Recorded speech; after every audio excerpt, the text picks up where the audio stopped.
Selamat pagi buat kita semua.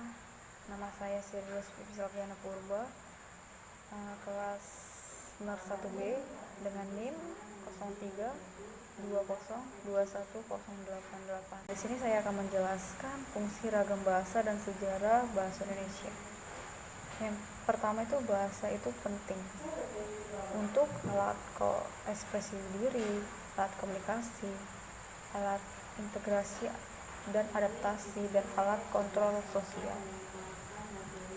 Dan selanjutnya kita akan membahas tujuan belajar bahasa.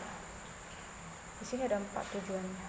Yang pertama penalaran, yang kedua instrumental, dan yang ketiga integratif, dan yang terakhir itu budaya. Ada 3 bentuk bahasa. Yang pertama bahasa verbal. Bahasa verbal itu termasuk bunyi lambang, bunyi atau huruf. Yang non verbal ini gerakan atau mimik. Dan yang ketiga tanda. Kita akan membahas media bahasa. Media bahasa terbagi menjadi 2. Yang pertama itu bunyi. Yang dimaksud dengan bunyi ini mendengar dan berbicara. Dan yang kedua lembah bunyi, membaca dan menulis. Itu ada variasi bahasa. Apa saja sih variasi bahasa? Yang pertama itu adalah variasi dari segi penuturan, dan yang kedua variasi dari segi pemakaian, dan yang ketiga variasi dari segi keformalan, dan yang keempat variasi dari segi sarana atau media, yang kelima variasi berdasarkan hubungan, dan yang keenam itu ragam bahasa yang baik dan ragam bahasa yang benar. Di sini saya akan menjelaskan sejarah, kedudukan, dan fungsi.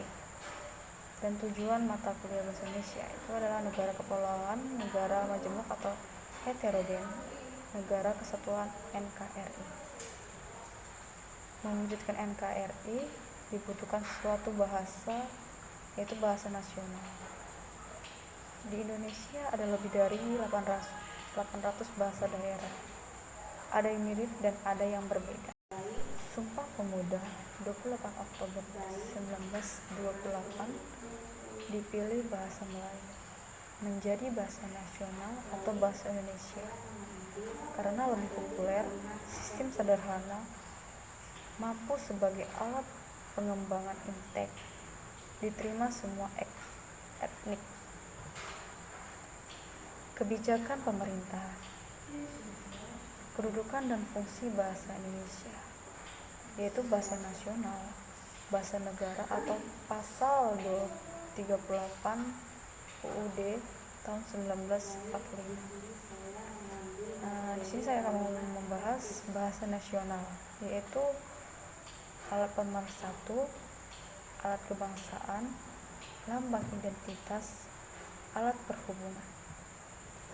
Di sini ada juga bahasa negara, yaitu bahasa resmi kenegaraan, bahasa pengantar pendidikan, alat perhubungan, sarana pengembangan intek. Kebijakan pemerintah. Bahasa Indonesia menjadi bagian kurikulum SD, SMP, SMA, dan PT. Sebagai pengetahuan, sikap, yang dimaksud dengan sikap itu adalah setia, bangga, kesadaran akan norma bahasa. Yang ketiga keterampilan, mendengarkan, berbicara, membaca, menulis. Tujuan mata kuliah bahasa Indonesia itu tujuan umumnya mampu menggunakan bahasa Indonesia yang baik dan benar, baik secara lisan maupun tertulis. Tujuan jangka pendeknya itu mampu menulis tulisan ilmiah dengan menggunakan bahasa yang baik dan benar. Tata tertib. Di sini saya akan menjelaskan bagaimana tata tertib. Yang pertama itu masuk atau join tepat waktu. Terlambat 15 menit tidak diperkenankan lagi masuk atau dialog.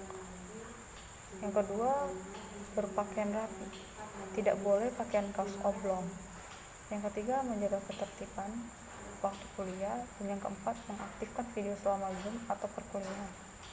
Dan yang terakhir itu mengerjakan tugas dengan baik dan tepat waktu. Nah, sekian dari penjelasan saya.